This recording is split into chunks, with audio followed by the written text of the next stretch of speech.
자, 이 부동산 거래 신고서 관련한 내용 보셔야 되는데 여기서는 기본적으로 한 문제가 구성이 되게 됩니다. 그리고 상당히 까다롭게 나오는 영역 중에 하나가 될 것이고요.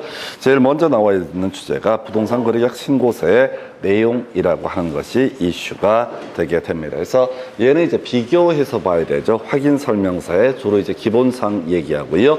그 다음에 앞에서 공부했던 거래계약서의 내용하고요. 그 다음에 부동산 거래계약 신고서의 내용 세 가지를 비교해서 용어를 가지고 구성을 하게 되죠. 그래서 일단 확인 설명서 얘기부터 가야 되죠. 그래서 기본 확인사항이라고 하는 거, 대상 물건의 표시, 권리관계, 공법상, 이용규제라고 하는 것이 일단 하나의 카테고리 해서 공적 장부를 통해서 확인 설명하는 영역이 되게 될 것이고요. 그 다음에 입관비라고 해서 현장 답사 등을 통해서 확인 설명하는 영역이 입관비라는 주제가 되게 될 것이다.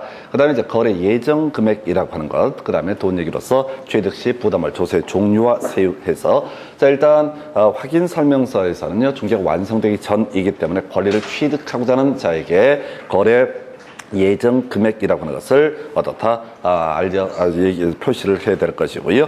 그 다음에 거래 계약서에서도 계속 이 거래 계약서와 부동 확인 설명서 내용을 비교하는 형식으로 구성이 되죠. 그래서 이 거래 계약서, 자 주체 관련해서 거래 당사자, 객체 관련해서 물건의 표시, 그 다음에 등기 넘겨주는 날, 물건의 인도 일시 이런 식의 표현을 쓰게 될 테고 주요 이슈가 됐던 게 거래가 뭐냐라고 했을 때 권리 이전하고 그에 대한 금액 등을 지급하는 것이 거래가 되게 됩니다. 그래서 권리 이전의 내용하고요. 그 다음에 거래 금액 등에 관한 내용, 그리고 작년 문제가요. 조건 기한이라고 하는 것이 있다면 조건 기한도 표시를 해야 된다. 그 외에 중요 쟁점이 됐던 것이 확인 설명서의 교부 일자.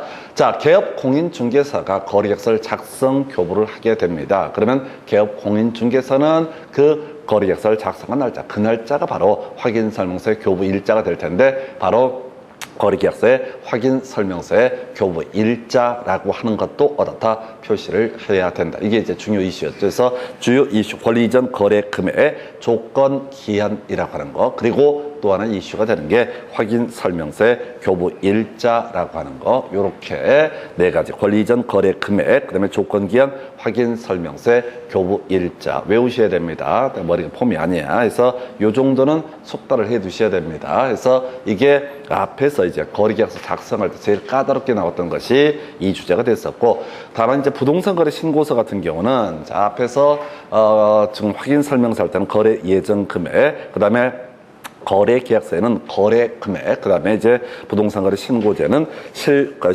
부동산 거래 계약 신고서에는 실제 거래 가격이라고 하는 거, 요런 게 이슈가 되겠고요.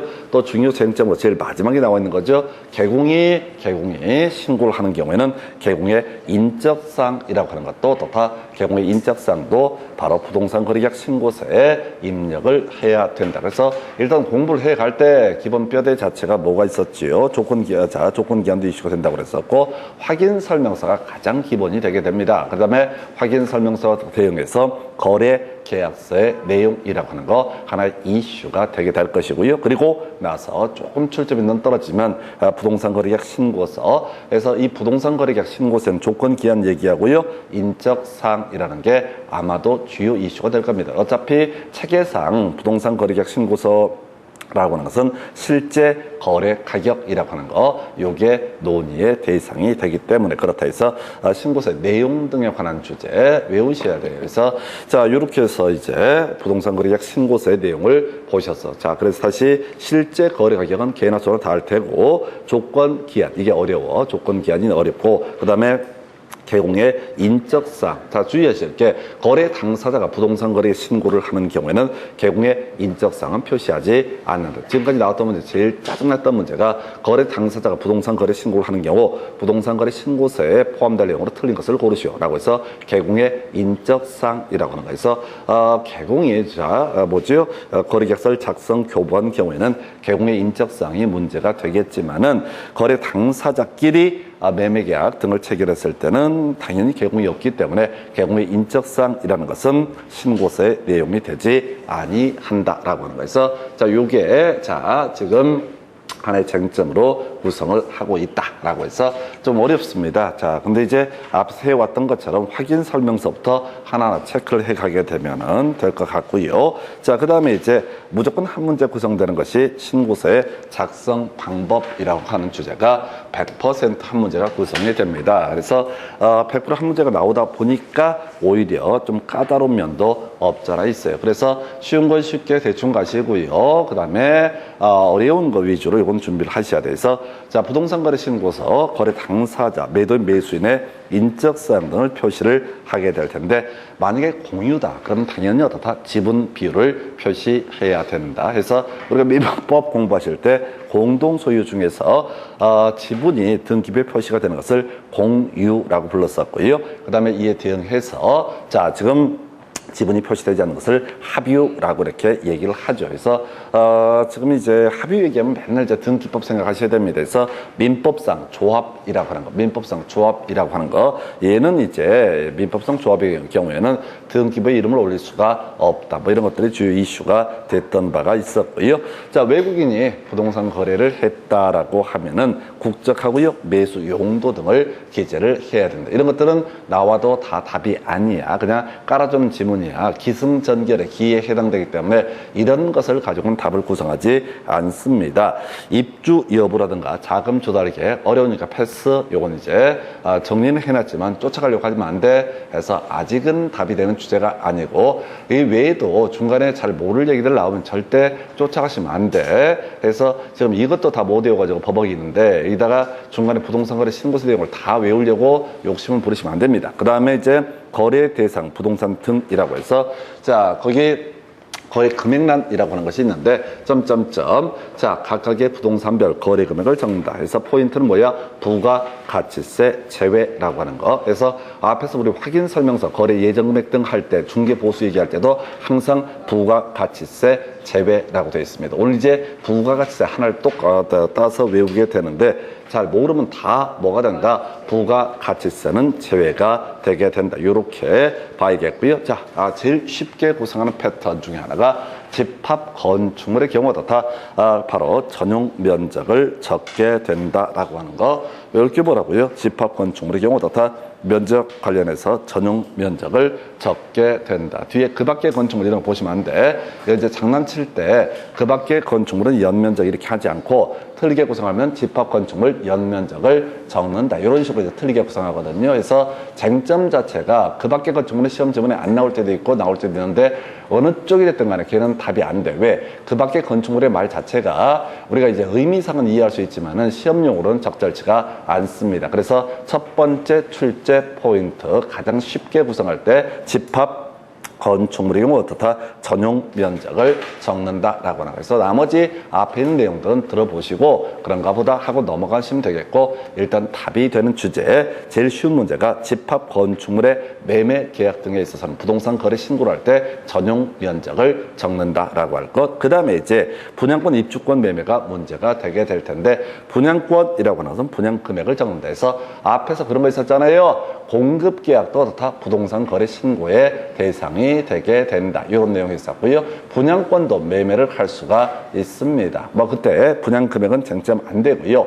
자, 제일 어렵고 버거운 것이 입주권 매매가 되게 됩니다. 그래서 자, 우리가 중개 대상물 얘기할 때 입주권이라고 하는 것은 앞으로 분양 신청을 하게 되면은, 자, 분양을 받을 수 있는 권리, 이걸 우리가 입주권. 그래서 동호수가 특정되지 아니한 상태를 가리켜서 입주권이라고 부르게 됩니다. 그래서 재개발, 재건축 조합원의 지위, 이걸 이름하여 입주권이라고 생각을 하시면 돼. 그래서 우리가 정비법이라는 것을 공부하다 보면 건설계획 확정인 사업시행 인가라고 하는 거, 공급계획 확정인 관리첨계획 인가라고 하는 거, 그래서 관리첨계획 인가가 떨어지게 되고 아직은 동호수 추첨을 하기 전까지 그 지위를 가리켜서 뭐라고 한다? 입주권이라고 부르게 됩니다. 그래서 지금 관리첨계획 인가 떨어지기 전까지는 재개발, 재건축 조합원의 지위라고 해석을 해야 되고요. 그 다음에 관리첨계획 인가가 떨어지게 되면 공급계획이 확정이 됐지만 아직 동호수가 특정되기 전의 상태를 가리켜서 바로 입주권이라고 부르게 됩니다. 그래서 건축, 실부, 총부 이렇게 대가리 따서 외워야 되죠. 제일 어려운 파트입니다. 그래서 자, 지금 입주권 매매에 있어서는 자, 그 권리 가격하고요, 추가 부담금의 합 합계 금액을 적도록 한다. 이걸 이름하여 조번 분양 금액이라고 정의하기도 합니다. 그래서 뭔 소리냐면 기존의 재개발 재건축 조합원이 가지고 있는 재산의 가치, 이걸 이름하여 권리 가격이라고 하는 거죠. 그럼 이제 관리 첨객 임계가 떨어지면 분담금이라는 게 얼마가 된다, 이런 식의 논리 구조가 되거든요. 그래서 분담금이 얼마가 되는지도 기억을 해야 된다. 그래서 관리 가격 플러스 추가 부담금의 합계 금액, 나중에 보시겠지만 뺀 금액 아니야. 권추는 일단 플러스가 되게 됩니다. 그래서 첫 번째 어려운 거 권추라고 하는 거. 그 다음에 이제 이슈가 되게 될 게 입주권 매매를 했을 때, 자, 종전토지란이라고 하는 것이 있게 될 테고요. 그래서 종전토지란이라는 영역을 찾아서 종전토지관한상을 표시한다. 쟁점 안 돼요. 지금 우리는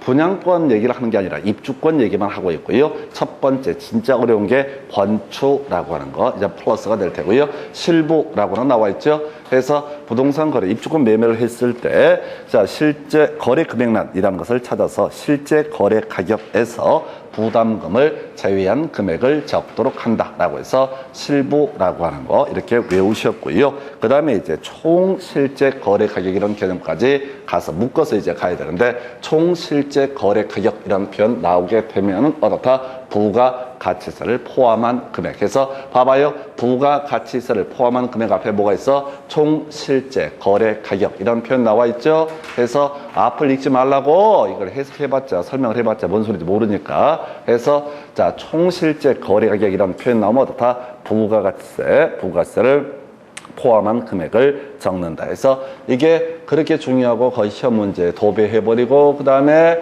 이걸 가지고 거의 대부분의 수험생들이 이걸 해석을 합니다. 해석하시면 안 되고요. 그냥 공식으로 외우셔야 돼서 권추, 실부, 총부, 플러스 마이너스 플러스 이런 구조입니다. 그래서 권추, 실부, 총부, 플러스 마이너스 플러스, 다시 권리가격 플러스 추가 부담금 두 개 합한 금액이 될 테고요. 그 다음에 실부라고 해서 실제 거래 가격에서 부담금을 뺀 금액이라고 하는 거 빼야 되고요. 그 다음에 이제 총 실제 거래 가격 나오게 되면 어떻다? 부가가치세를 포함한 금액에서 그 유명한 부가가치세, 어디가 됐든 간에 항상 부가가치세 제외라고 되어 있는데 얘만 뭐라고요? 부가가치세를 포함한 금액 이렇게 가게 됩니다. 그래서 자, 권추, 실부, 총부라고 해서 플러스 마이너스 플러스 거래가격 플러스 추가 부담금, 실제 거래가격 마이너스 바로 부담금이라고 하는 거. 그 다음에 이제 총 실제 거래 가격 이런 표현 나오면 어떻다? 부가가치세를 포함한 금액에서, 이거는요 설명도 필요 없고요. 해봤자 너무 어려워. 그래서